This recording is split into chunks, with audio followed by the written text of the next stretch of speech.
Hello ladies and gents and welcome to VGU Talks, where we have a nice sit-down, relaxing conversation about games! Because that's fun. I'm Dom, the expert of calls from VideoGamesUncovered.com, and today I want to share with you guys my PlayStation 4 adventures so far.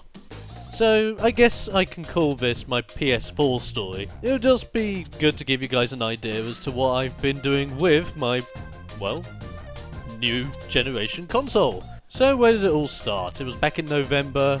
I was currently on a holiday in San Francisco after graduating from university, and by the time I came back, obviously the PlayStation 4 was released. So I went, picked up my PS4, brought it home, set it all up as soon as I could, and shoved in one of the two games that I got, Killzone Shadowfall.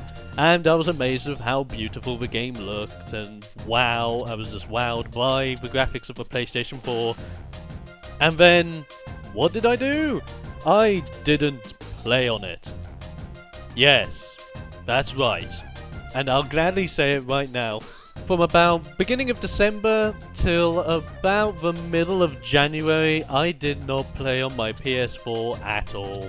And you may question now, okay, if you haven't played it for that long of a period of time, what's the point of even getting a PlayStation 4 in your case?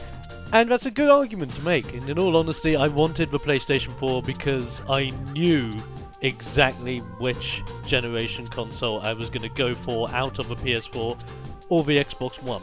I was more inclined to go for the PS4, and I'm still satisfied with my purchase, because I have been playing it since the middle of January, because I have finally been able to find games that I genuinely enjoy playing on this console.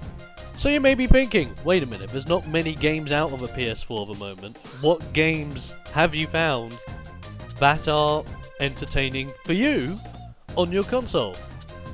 Well, allow me to tell you. I have 3 games that I have on my console now that I play religiously. And when I say religiously, I literally mean playing in little bits every single day, because I find them that enjoyable. And those 3 games are Blacklight Retribution, Warframe, and DC Universe Online. Yeah.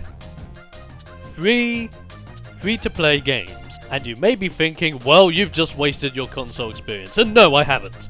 Allow me to explain why I'm finding these free-to-play games specifically entertaining on my PlayStation 4 rather than playing them on my PC, since they're available on both. Let's start it off with Blacklight Retribution.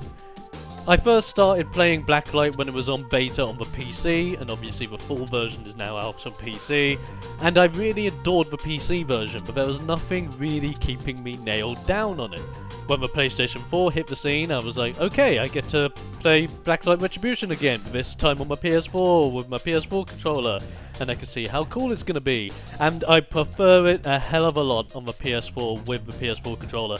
Now, I know there'll probably be a few people out there that's saying, well, you could just use the gamepad controller on your PC to play it on Blacklight if you found it that good, but it's not just the controller that's made the game playable for me.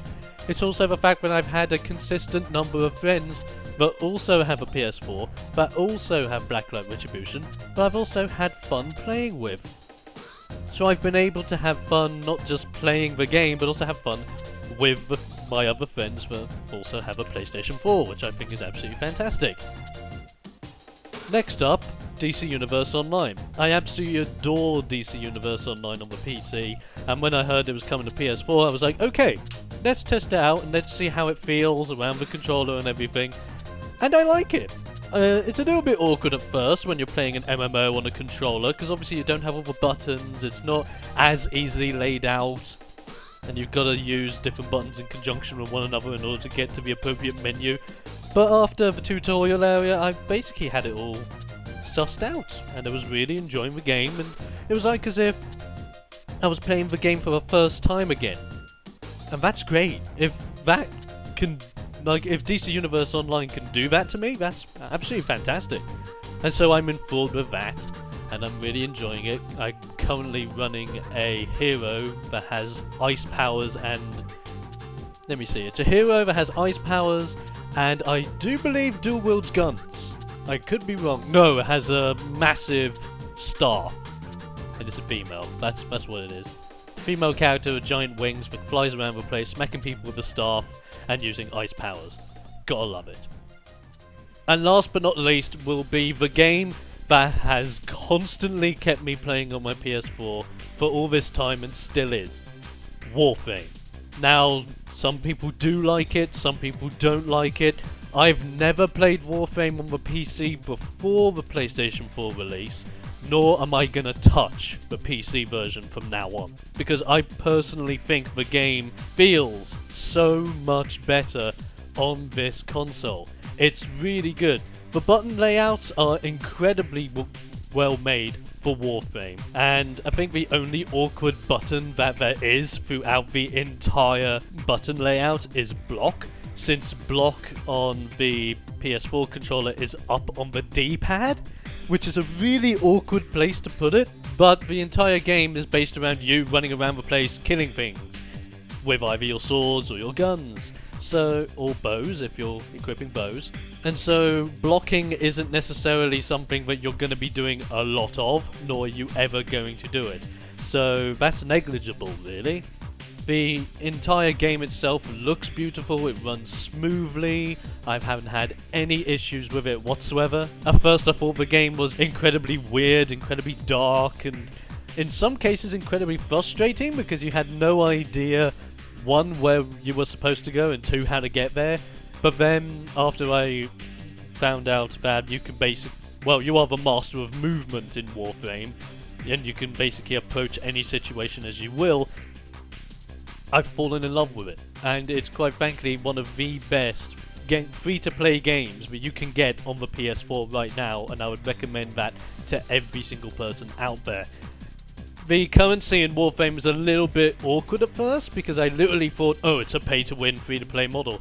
Oh, that's something different. But then after playing through the game and constantly coming back for daily rewards and daily prizes for every time you come back, I realised it's an interesting free-to-play model, because what it's doing is it's rewarding you every day that you come back, giving you a better reward the more days you come back consecutively, which is great. There's the chance of getting EXP boosts, chance of getting credit boosts, chance of getting actual Warframe and weapon blueprints, which I thought was insane, because I thought I would never be able to find a weapon blueprint that I would actually want. But then I found two after playing the game for so long, which was amazing. And then if you constantly go back to certain areas or constantly go back to certain bosses, which doesn't feel monotonous because the game randomizes how you're supposed to approach and leave situations, which I really adore.